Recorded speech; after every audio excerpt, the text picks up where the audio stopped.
So this is OK-Engineering-8369, who says, I am struggling to manage remote teams. Any advice?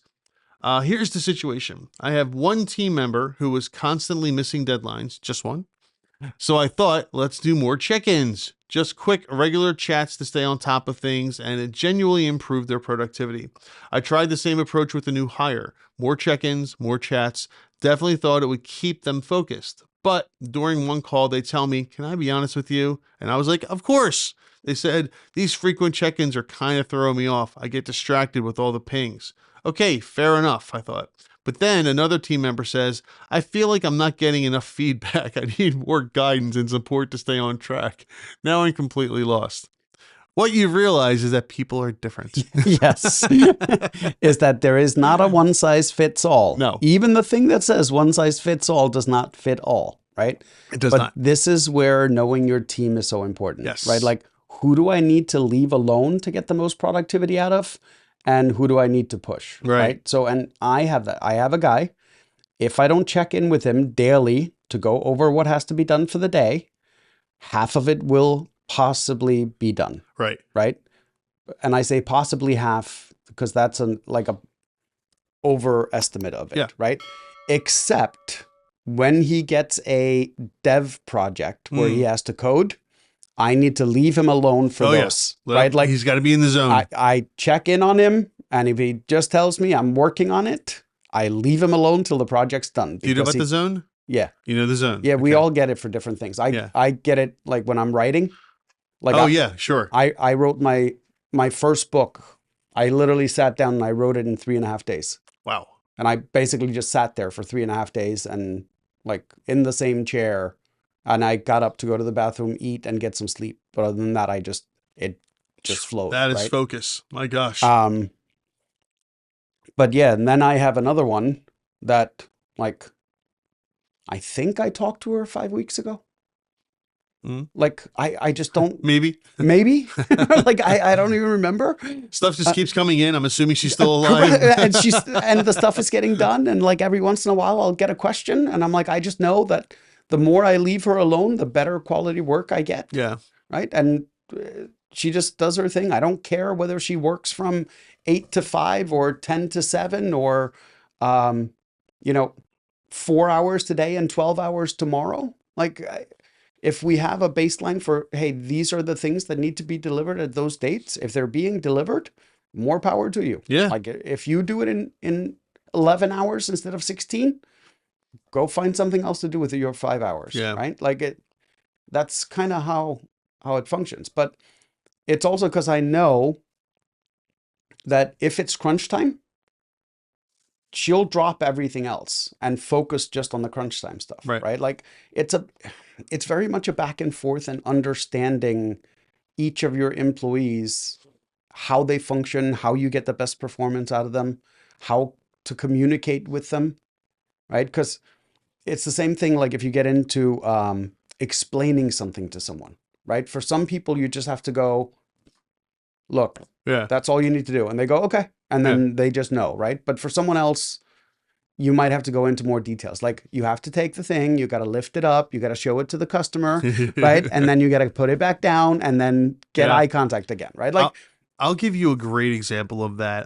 Where there's multiple types of people that do various forms of this, but it really comes down to two different types. The person who has a bunch of tasks, so let's say there's a bunch of tasks that need to be done, and there's no one has set a priority on them, right? There's really two types of people. One person will look at the tasks and say, okay, I'm going to do this first, and then this, and then this, and then another person will look at it and be completely overwhelmed and not know what to do first, and they'll freeze, and they'll just they will literally do nothing because they don't know what to do first. Don't forget about the third person, because that's the ADHD like me. That'll work on four of the things simultaneously. Yeah, you and me both. Right, that's true. Right? I didn't think about that. You're right. We don't prioritize. We just do. Yeah. We just so a little of this one, a little of that one. Yeah, you're right.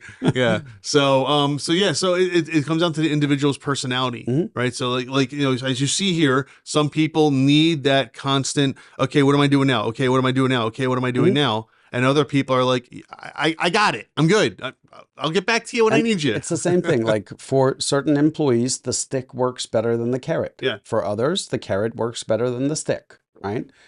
Um, Sometimes suggesting something to an employee works great, and Yep. sometimes reprimanding them works great. Yeah. Right? Like it's just a matter of what they respond to. And of course, you as the individual, when you manage people, that is 100% of your job is learning about different personalities, understanding the people, how they respond, how they work the best, how do you get the most out of them, Yeah. and how do they get the most out of you too. Like that's to me is the key component here. Yep. Is if one employee says, hey, I need more frequent check-ins, you should be like, absolutely, how often do you want to do them? Right. Right? While the guy that says, hey, these frequent check-ins are kind of annoying me, same question. How often do you want me to check in? And Once a that's week? your job as their Cor- manager to correct. do that. Exactly. 100%. Yeah. Some people might think, oh, that's annoying that I have. No, that's your job as a manager, is to basically, the way I always phrase it is, you want to put your people in the best position to succeed, right? It's like it's like when someone comes in and you hire them for a job and you realize early on they're not very good at that job, but they might be really good at this job, and maybe move them over. Don't fire them, move them over to that position. And if they're better at that, let them do that. Put your people in a position to succeed. And if you have to bite the bullet and have a timer or something on your or alarm, whatever, on your phone to know it's time to check in with Bill, check in with Bill.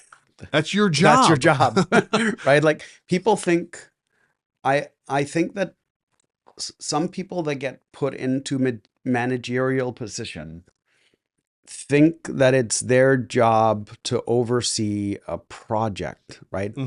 When I think it's more about Person or people. productivity. Yeah. Right. Yeah. So when you look at it rather than a project, instead look at it as productivity, the question now becomes, how do I get people more productive?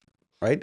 And if you answer that question, and if you ask the employee that question, you might be surprised that they give you two totally completely different answers. Sure. One might say, hey, occasionally I need a 12-hour day. Why? Because I get in the zone. And once I'm there, I don't clock out at 5, right? I keep going till 9. I need to know that that's okay, right? Because at the end of the day, the vast majority of us that work like desk jobs and stuff like that don't need to be 9 to 5, right? Like a lot of times it's funny because I had a graphic designer the one time he had come in for like 2 or 3 days in a row and gotten absolutely nothing done, right? And I'm like, dude, like we have deadlines. He's like, can I force you to be creative during a certain time? Right. And I'm like, no. And he's like, I'm just in a slump right now. He's like, I'm trying to do what I can. He's like, but I'm just not. So I asked him, like, what inspires you? And he's like, I don't know, the art museum. And I'm like, here's $50, go. Yeah. Like the train station's right up the street, right? And he was like, what? I'm like, if that's what inspires you, that's where I need you to be right now, because you are doing absolutely nothing for my business, sitting here staring at the screen. Yeah. Like it's not helpful at all, right? And that's when he realized that he needed more of that, right? So he started putting it on his schedule to actually go to like the Mercer Museum and the Philadelphia Art Museum and go out and like he would even go to like farmers markets to check out like the art people's booths and stuff. It was, and it would inspire him. Correct. Right. There's nothing wrong with that. But if it wasn't for that conversation, he probably wouldn't have realized it. Right. And I would have not gotten my great graphic designer back for a few days. So we got a message here from TikTok world. Thank you, TikTok. This is from Donnie. Donnie says, that's why having a daily scrum meeting is productive. Put everybody on the spot at the same time.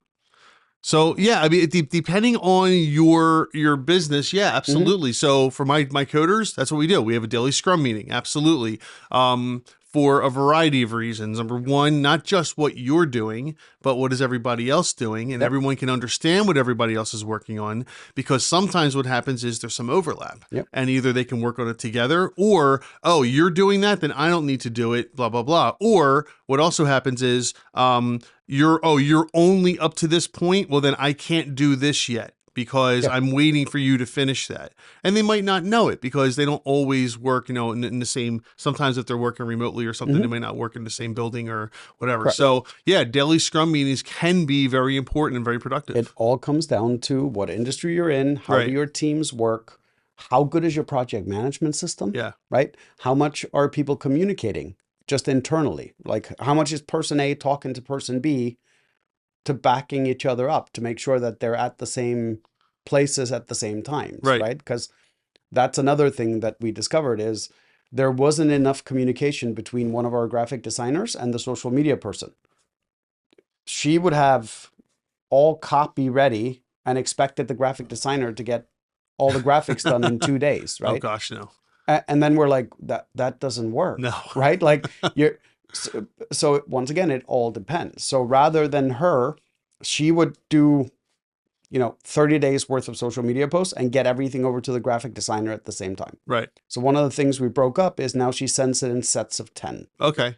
Right. Gives them time to start working on it while she's doing the other ones. So the first 10 like are, and it streamlined everything, and it allowed the graphic designer to easily go through, because if he was creating 30 graphics at a time, we would lose him for an entire day. Sure. Right. When he's only doing 10, it's a couple of hours. Hours, you get them but back. It streamlined the process. So I think a big part of it is also look at your project management systems and look at your workflow and processes, because a lot of times, especially if you have consistent issues, right? Like if there's always the same issues, it's a process problem, not a people problem. Right.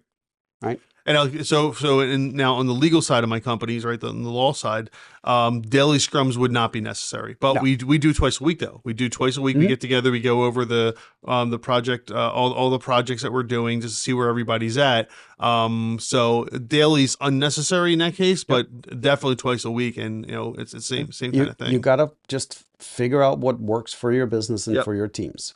So, Donnie, thank you very much. Appreciate the comment. Anybody else? By all means, add some more comments.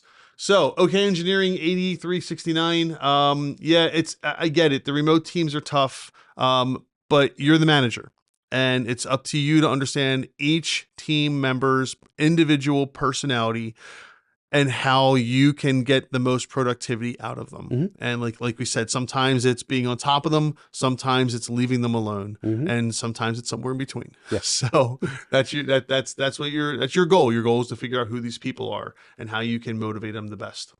All right, good luck to you. Remember that if you have questions or comments, please drop them below, and we will prioritize actually answering the questions on these videos.